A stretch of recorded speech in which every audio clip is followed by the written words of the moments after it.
Yo guys, it's Captain Thorpe here, and I'm disappointed. I've just watched Belgium versus Japan, and Belgium have scraped through by the skin of their teeth.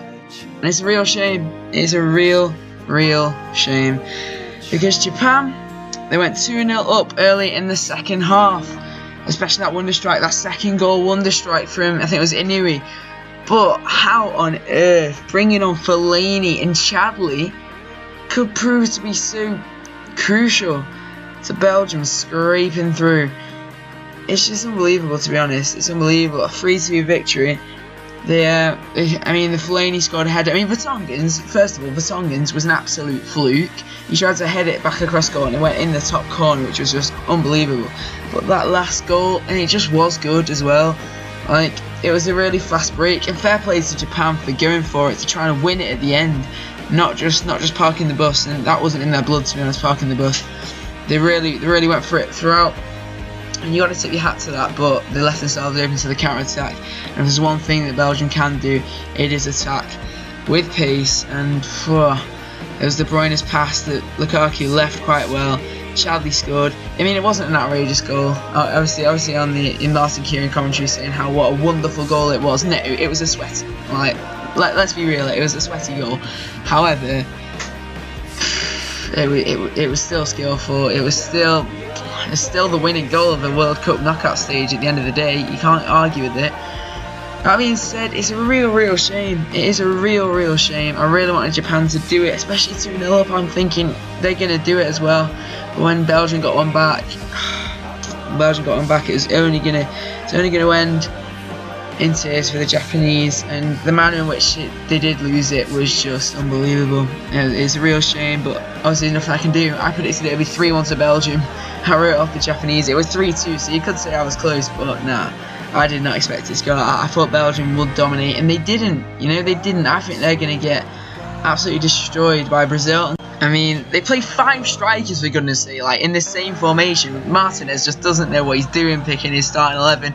He plays Lukaku, striker, Mertens, striker, Carrasco, he's a very attacking player. De Bruyne, he's a very attacking player. Hazard, he's a striker as well. I'm sorry, you can't play 5 strikers, especially Carrasco at wing back. I don't know what he's doing with that. He got lucky with a couple of substitutions. Everyone's hailing him as a brilliant manager. No, if you're going to play that attacking team, you are going to get picked apart by Brazil, and they, in my opinion, they're going to get absolutely smashed. Speaking of Brazil, their game was early today, and that I said that they should win that one 4-0. Again, they didn't show their best. They won 2-0. They're getting results together, but they're not really playing the best football this tournament. And I keep predicting them to smash these teams. I keep expecting them just to finally switch it on, but they're struggling a little bit. They don't look like losing, but they're not really showing all that they've got. In my opinion, I think they've got so much more to give, and if they do manage to give that, then they'll undoubtedly make the World Cup final. But as it stands, it's a bit unfortunate just to watch the attackers just struggle so much. Like Gabriel Jesus, again, he didn't play that well. Neymar he didn't exactly set the pitch alight. I mean, I'm happy for Firmino, who came on 85th minute, scored the 87th or something like that. I mean, it's great for him, but the 2 goals that Brazil did score were sweaties, like they were tap-ins, and they could have been defended as well. So it wasn't that great play from Brazil. They scraped through. They got past Mexico. It was 2-0. Like, they didn't look like losing, but they're not looking as strong as I thought that they would be in this game. So maybe they are a beatable team in terms of England's chances if we do in fact face them in the final. And speaking of England, let's get on to tomorrow's fixtures. The round of 16 games. Colombia will play England and Sweden will play Switzerland. The final 2 games of the round of 16. Who do I think is going to go through? Who do I think is going to go home? Well, let's start with Sweden and Switzerland, and this should be an interesting game. Sweden coming off the back of a 3-0 victory over Mexico.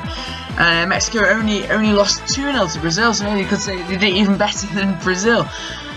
But Switzerland have come off the back of a 2-1 victory over Serbia. That was their second game actually, but the confidence that will have brought them will just be absolutely through the roof. They got a 2-2 draw with Costa Rica, but to be fair, they should have won that one. They conceded a really unlucky penalty at the end, considering it came off Sommer's head.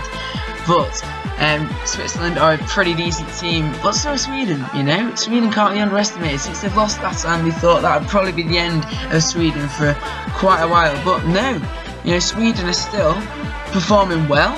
They're potentially doing even better than they were with last time, so it should be a really interesting game. Now, who do I think is going to win it? I'm actually going to go for a Switzerland victory. Hopefully the likes of Shaqiri can turn it on and really play well. I've stuck him in a World Cup fantasy team because I'm expecting a good performance by him, maybe a goal, maybe even the winning goal, who knows. And it would be brilliant if Liverpool could sign him as well, just throwing that in there, you know. But yes, Shaqiri is a top player, and to be fair, Switzerland have got a solid all-round team.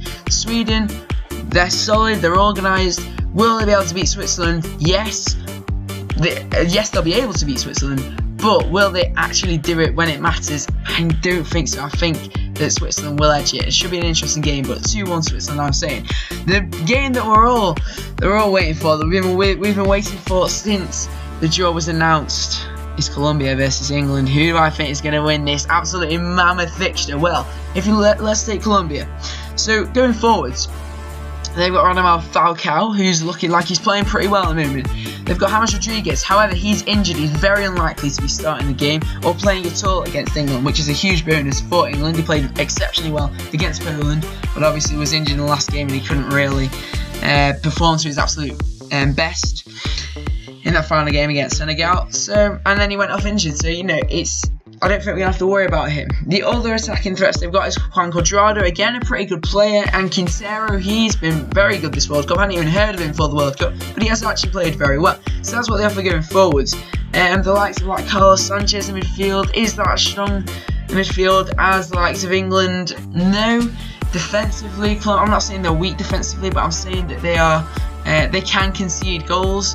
Like they managed to keep clean sheet against Poland and a clean sheet against Senegal, but they did concede to Japan. And do England have a better attack than all three of those teams? Yes. So honestly, I think that England are going to win this game. I'm going to go for 3-0. Now you might be thinking, whoa, 3-0. This should be a really tight game. And yes, I understand where you're coming from if that's what you think. However, I reckon England can get a really early goal. They can nick an early goal. It goes 1-0. Colombia decides to come out and attack. England get a second before half time, thinking, whoa, we're going to be going to the quarterfinals, maybe in the semis. And then the second half will be very tight. It'll be nip and tuck throughout, and both teams absolutely going for it end to end.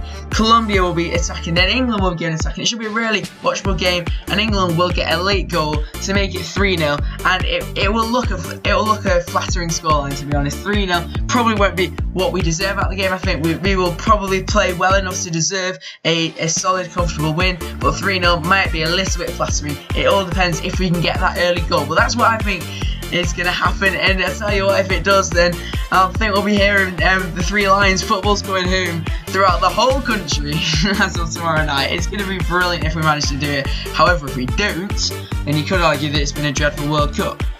You know, we've beaten Tunisia, we scraped past Tunisia even, we've beaten Panama, lost to the Belgian B team, and then if we lose tomorrow, then we've lost to Colombia, and you could say that's a really, really bad World Cup. But whatever happens tomorrow, I stand by what Southgate did playing a weak team, because it meant that at the time we knew we were going to get an easier draw. So whatever happens, we're going to stand by what Southgate did in that game against Belgium. But to be honest, I don't even think we're going to have to even be thinking like that, because I think that we're going to win this game. And I'm saying this 3-0. Let me know what you guys think in the comments down below. Have you enjoyed today's World Cup action? Give me a like if you enjoyed the video too, subscribe if you haven't already, and I'll catch you guys later, hopefully when England have won. Adios.